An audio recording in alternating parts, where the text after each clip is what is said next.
ശരി, Shri P K Jaleel, ഇപ്പോൾ ഈ വഖഫ് നിയമ ഭേദഗതി അല്ലാതെ മറ്റൊരു മാർഗമില്ല മുനമ്പം ജനതയെ രക്ഷിക്കാൻ എന്ന രീതിയിലുള്ള ഒരു നിലപാട് പലരും സ്വീകരിച്ചു തുടങ്ങി. അതിൽ കേരളത്തിലെ LDF-ഉം UDF-ഉം അങ്ങനെയല്ല. അതുപോലെ തന്നെ വഖഫ് സംരക്ഷണ സമിതി ഇക്കാര്യത്തിൽ ഉറച്ചു നിൽക്കുകയാണ്. മുനമ്പത്തെ ഭൂമി വഖഫാണ് എന്ന്. നിങ്ങൾ തന്നെയാണല്ലോ ഇപ്പോൾ ഹൈക്കോടതിയെ സമീപിച്ചതും അവിടെ ഒരു ജുഡീഷ്യൽ കമ്മീഷന്റെ ആവശ്യമില്ല എന്ന് പറഞ്ഞുകൊണ്ട് അനുകൂല വിധി സമ്പാദിക്കുകയും ചെയ്തിട്ടുണ്ട്. പക്ഷേ പാർലമെന്റിൽ പാസ്സാകാൻ പോകുന്ന വഖഫ് ഭേദഗതി ബിൽ, അതായത് നിലവിലെ വഖഫ് നിയമത്തെ മാറ്റി എഴുതുന്ന വഖഫ് ഭേദഗതി ബിൽ, അത് പാസ്സായി വന്നാൽ മുനമ്പം ജനതയ്ക്ക് ഗുണകരമാകുന്ന വ്യവസ്ഥകൾ ഉണ്ടാകും എന്നുള്ളതാണ് അത് പഠിച്ചതിന് ശേഷം ചൂണ്ടിക്കാണിക്കപ്പെടുന്നത്. JPC-യുടെ റിപ്പോർട്ട് കൂടി വന്നതോടുകൂടി ഇനി ഒരു പുതുക്കിയ ബില്ലാണല്ലോ വരാൻ പോകുന്നത്. മന്ത്രിസഭ അതിന് അംഗീകാരം നൽകുകയും ചെയ്തിട്ടുണ്ട്.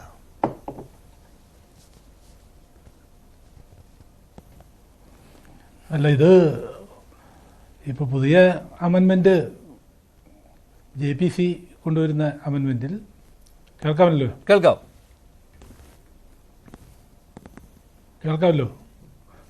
പുതിയ അമെൻമെൻറ്റ് ബില്ലിലാണ് ഇപ്പോൾ ഇങ്ങനെ ഒരു JPC-യുടെ അംഗങ്ങൾ കൊണ്ടുവന്ന ഈ അമെൻമെൻറ്റിൽ ഇതുണ്ട് എന്ന് പറയുന്നത്. അത് ഇവിടെ സൂചിപ്പിച്ചതുപോലെ ബോറ അഖാഡ എന്ന വളരെ മൈന്യൂട്ടാണെങ്കിലും സമൂഹത്തിലെ ഒരു സെക്റ്റ്, അവരുടെ പരാതിന്മേലാണ് ഇത് എന്നാണ് പറയുന്നത്. നേരത്തെ തന്നെ ഇവിടെ സ്റ്റാലിൻ ദേവൻ പറഞ്ഞതുപോലെ അജ്മീർ ദർഗയ്ക്ക് സ്വന്തമായി നിയമമുള്ളതുകൊണ്ട് വഖഫ് ആക്ടിലെ ഈ നിയമങ്ങൾ ബാധകമല്ല എന്ന് ഉണ്ടായിരുന്നു. അതേ സംരക്ഷണമാണ് ഇപ്പോൾ ഈ വിഭാഗങ്ങൾക്കും ഉദ്ദേശിക്കപ്പെട്ടുള്ളത്. അവർക്ക് സെപ്പറേറ്റായി സംരക്ഷണം എന്നതാണ്. അവിടെ വഖഫ് നിയമപ്രകാരം, നിലവിലുള്ള നിയമപ്രകാരം ഈ ട്രസ്റ്റോ അതുപോലുള്ള ഇന്ത്യൻ നമ്മുടെ നാട്ടിലുള്ള നിയമപ്രകാരം രജിസ്റ്റർ ചെയ്ത ഏതെങ്കിലും മതധർമ്മ സ്ഥാപനങ്ങൾ അതിൻ്റെ വഖഫ് സ്വത്തുക്കൾ വഖഫ് ബോർഡിൽ രജിസ്റ്റർ ചെയ്യുന്നതിന് നിലവിൽ തടസ്സമില്ല. അതുപ്രകാരം ചെയ്യാൻ കഴിയും. ഇവിടെ ഫറൂഖ് കോളേജ് വഖഫാണ് എന്നൊരു വാദം ഞങ്ങൾക്കാർക്കുമില്ല. ഫറൂഖ് കോളേജിന് സ്വത്ത് കൊടുത്താൽ അത് ട്രസ്റ്റിൻ്റേതാകും എന്ന വാദവും ശരിയല്ല. ഫറൂഖ് കോളേജിന് അന്ന് നിലവിലുണ്ടായ നിയമപ്രകാരം വഖഫ് സ്വത്ത് കൊടുക്കാൻ കഴിയുമെന്നതുകൊണ്ടാണ് വഖഫ് ചെയ്ത് സ്വത്ത് കൊടുത്തത്. അപ്പോൾ അതിനെ പുതിയൊരു നിയമം വഴി ഫറൂഖ് കോളേജിന് ബാധകമാണ് എന്നതുകൊണ്ട് വഖഫായി കൊടുത്ത സ്വത്തിന് ബാധകമാണ് എന്ന് പറയുന്നത് നിരക്കുന്നതല്ല. പിന്നെ ഇപ്പോൾ വിഷയം ട്രൈബ്യൂണലിൻ്റെ മുമ്പിലാണ്, ട്രൈബ്യൂണലാണ് പരിഗണിക്കേണ്ടത്. ഇവിടെ അറിയേണ്ടത് ഈ മുനമ്പം ഭൂമി പിടിച്ചെടുക്കാൻ പറ്റുമോ പറ്റില്ലയോ എന്നതിൻ്റെ അടിസ്ഥാനത്തിലല്ല പുതിയ വഖഫ് നിയമത്തെ എതിർക്കുന്നത്. അത് യാദൃച്ഛികമായി വന്നുപെട്ട ഒരു സംഭവം എന്ന നിലയിലാണ്.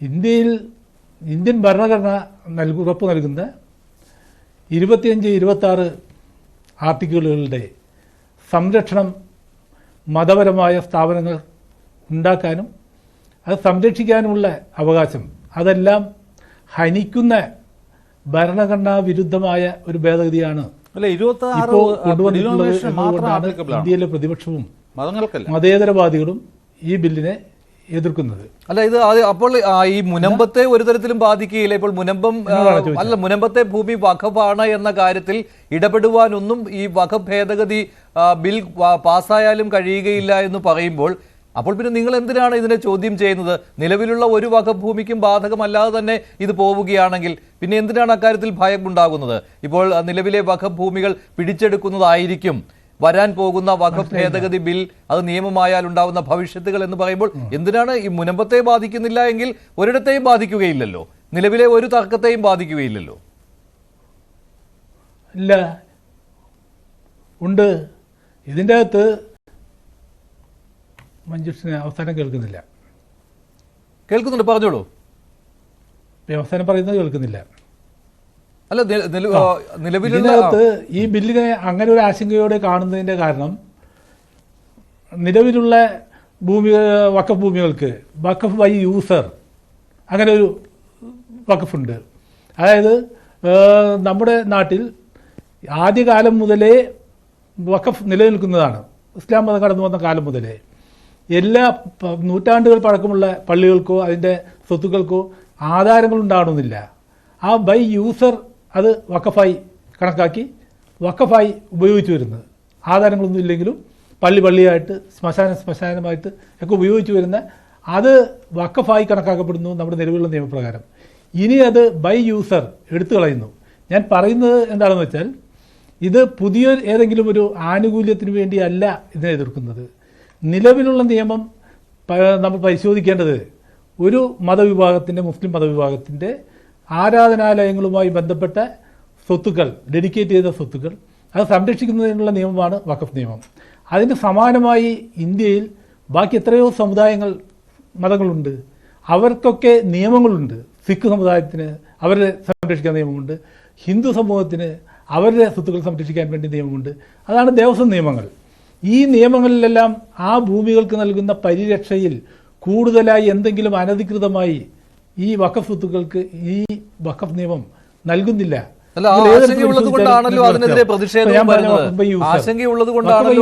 പ്രതിഷേധവും വരുന്നത്. ഇപ്പോൾ സെക്ഷൻ 40 തന്നെ അത് ഒരിക്കലും അംഗീകരിക്കാൻ പറ്റാത്തതാണ്. അത് ഏത് ജനതയുടെ മേലും ഒരു അധിനിവേശത്തിന്റെ രൂപത്തിൽ കടന്നു കയറാൻ പറ്റുന്നതാണ് എന്നൊരു ആരോപണം, അല്ലെങ്കിൽ ആരോപണം എന്നല്ല, ആശങ്ക ഉള്ളത് കൊണ്ടാണല്ലോ ഇവിടെ ഒരു ഭേദഗതിക്ക് തയ്യാറായതും. അത് ശരിയുമാണല്ലോ. ഈ വഖഫ് ബൈ യൂസർ എന്ന് പറയുമ്പോൾ once a waqf always a waqf എന്നൊക്കെ പറയുമ്പോൾ ഏത് ഭൂമിയും പിടിച്ചെടുക്കുവാനുള്ള ഒന്നാണ് ഈ നിയമം. അതുകൊണ്ടാണല്ലോ കിരാത നിയമം എന്നൊക്കെ പറയുന്നത്. അപ്പോൾ അതിലേക്ക് പോകുന്നു എന്ന ആശങ്ക മറുവശത്തുമുണ്ട് ശ്രീ പി കെ ജലീൽ. അതുകൊണ്ടാണല്ലോ ഇത്തരത്തിലുള്ള പരാതികളും തർക്കങ്ങളും വഴക്കുകളും ഒക്കെ വരുന്നത്. അതെ അതെ ആശങ്ക എന്താണെന്ന് വെച്ചാൽ നമ്മുടെ ഒരു പ്രൊപ്പഗണ്ടയിൽ നിന്നുണ്ടാകുന്നതാണ്. ഇത് യഥാർത്ഥത്തിൽ നിയമം പിടിക്കണം. നിയമം ഒരു ഇസ്ലാമിക രാജ്യത്ത് പോലും എനിക്കിഷ്ടപ്പെട്ട ഭൂമി ഒരു മതവിഭാഗത്തിൽപ്പെട്ടതാണെന്ന് പറഞ്ഞ് പിടിച്ചെടുക്കാനുള്ള അധികാരം ലോകത്തില്ല. പിന്നെ നമ്മുടെ നാട്ടിലുണ്ടാവും. ഇവിടെ ഉള്ളത് നിയമപരമായി, അതായത് രേഖകൾ, ഒരു പരാതി കണക്കല്ലോ, ഒരു പരാതി ഇങ്ങനെ ഒരു വഖഫ് അന്യാധീനപ്പെട്ടു എന്ന് കിട്ടിയാൽ അത് ബോർഡ് ഉദ്യോഗസ്ഥരും ബോർഡും പരിശോധിച്ച് അതിൻ്റെ രേഖകൾ നോക്കി, റവന്യൂ റെക്കോർഡുകൾ നോക്കി അത് വഖഫാണെന്ന് ബോധ്യപ്പെട്ടാൽ അവരെ ഒഴിപ്പിക്കാൻ വഖഫ് നിയമപ്രകാരം തീരുമാനമെടുത്ത് മുന്നോട്ട് പോകാം. ഇതേ നിയമമാണ് ദേവസ്വം നിയമം. ദേവസ്വത്തിൻ്റെതാണ് ഒരു ഭൂമി എന്ന് ബോധ്യപ്പെട്ടാൽ അത് ദേവസ്വം കമ്മീഷണർക്ക് ഒഴിപ്പിക്കാൻ നടപടി സ്വീകരിക്കാം. ആ സ്വീകരിക്കുന്ന നടപടിയെക്കുറിച്ച് പറയുന്നത് KLC, Kerala land conservatory act ബാധകമാണ്. എന്ന് പറഞ്ഞാൽ സർക്കാർ ഭൂമി, പുറമ്പോക്ക് ഭൂമി പിടിച്ചെടുക്കുന്നത് പോലെ പിടിച്ചെടുക്കാൻ, ദേവസ്വം ഭൂമി പിടിച്ചെടുക്കാൻ അധികാരം നൽകുന്നു. അവിടെ പ്രത്യേകം ശ്രദ്ധിക്കേണ്ടത്, ഇവിടെ പറയാറുള്ളത് ബോർഡ് തീരുമാനിച്ചു, പിന്നെ അപ്പീൽ വഖഫ് ട്രൈബ്യൂണലിനാണ്, ട്രൈബ്യൂണൽ തീരുമാനിച്ചാൽ അന്തിമമാണ്, പിന്നെ അപ്പീലേ ഇല്ല എന്നൊക്കെ പറയുന്നവർ മനസ്സിലാക്കേണ്ടത് എന്താ വെച്ചാൽ ട്രൈബ്യൂണൽ എന്നത് ഒരു സിവിൽ കോടതിയുടെ സ്റ്റാറ്റസ് ഉള്ള ഒരു സ്ഥാപനമാണ്, ഒരു മുസ്ലിം സ്ഥാപനമൊന്നുമല്ല, ഒരു ജുഡീഷ്യൽ ബോഡിയാണ്. ബോർഡ് തീരുമാനിച്ചാൽ അതിനെതിരായി അവിടെ പോകാം. എന്നാൽ ദേവസ്വം ബോർഡ് പിടിച്ചെടുക്കാൻ വേണ്ടി കളക്ടറെ ഏൽപ്പിച്ചാൽ ഈ KLC ആക്ട് ബാധകമായതുകൊണ്ട് അതിന് സിവിൽ കോടതിയിൽ അപ്പീലില്ല, അതിന് ഹൈക്കോടതിയിൽ റിട്ടേ പോകാൻ കഴിയൂ. അപ്പോൾ അത്രയ്ക്ക് ഏറെ സുരക്ഷിതത്വം ഇവിടെ ദേവസ്വം ഭൂമികൾക്ക് ലഭിക്കുമ്പോൾ അത്ര പോലും സുരക്ഷിതത്വം ലഭിക്കാത്ത നിയമമുള്ള വഖഫ് നിയമത്തെ കാടത്തമെന്ന് വിളിക്കാനാണ് പലരും താല്പര്യപ്പെടുന്നത്. അത് ശരിയല്ല എന്നാണ് പറഞ്ഞത്. കിരാതം